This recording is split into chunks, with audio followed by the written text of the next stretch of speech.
세상 모든 사람들은 살면서 한 번쯤 외로움을 느끼고 난다. 혼자 밥 먹을 때 외롭고 연락할 친구가 없을 때 외롭고 때로는 그냥 아무 이유도 없이 외로울 때도 있다. 외로움은 단순히 혼자 있을 때 느끼는 감정이라고 보기는 어려운데 혼자 있으면서도 행복할 때가 있고 함께 있으면서도 외로울 때가 있듯이 외로움은 지극히 주관적이고 개인적인 감정이다. 나도 얼마 전까지만 해도 극심한 우울증에 엄청난 외로움을 느꼈던 시기가 있었는데 정말 아무런 이유 없이 이런 시기가 불현듯 찾아왔다. 그런데 그거 알고 있는가? 이 외로움이라는 녀석은 사회가 발전하면 발전할수록 점점 더 강해지고 있다고 한다.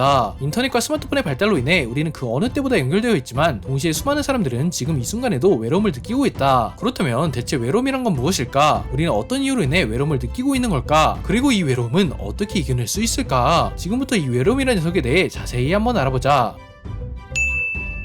외로움은 배고픔을 느끼는 것과 마찬가지로 몸의 자연적인 반응 중 하나라고 한다. 아무것도 먹지 않았을 때 배고픔을 느끼는 것처럼 외로움 또한 우리 몸에 자연적으로 프로세스 되어 있는 것인데 여기서 자연적으로 프로세스 되어 있다는 말은 생존과 직결되어 있다는 뜻이다. 예를 들어 우리가 아무것도 먹지 않을 때 배고픔을 느끼게 되는 이유는 배고픔을 느끼지 않고 계속 안 먹게 되면 결국 죽게 되기 때문이다. 따라서 생존을 위해 우리가 음식을 먹지 않으면 적당한 시점에 배고픔을 느끼게끔 우리 몸은 프로세스가 되어 있는 것이다. 그렇다면 외로움과 생존은 대체 어떤 관련이 있는 걸까? 과거 인간의 생존에 가장 중요한 특성은 바로 사회성이었다. 서로 협동하지 않으면 맹수들이 가득한 야생에서 살아남기 힘들었을 텐데 따라서 인간의 뇌는 더 발달된 사회성을 위해 점차 진화하게 되었다. 이로 인해 우리는 더 정교하게 다른 사람의 생각과 감정을 읽고 사회적인 관계를 형성하고 유지하도록 변화되었는데 조상들에게 있어 함께 있는 것은 생존을 뜻했고 혼자가 되는 것은 곧 죽음을 의미했다. 이런 위협을 피하기 위해 우리 몸은 사회적인 고통을 느끼도록 진화하게 되었는데 즉 집단에서 배제되지 않기 위해 외로움이란 감정이 생겨난 것이다. 외로움은 스스로를 고립시킬 만한 행동을 멈추게끔 도와주기 시작했다.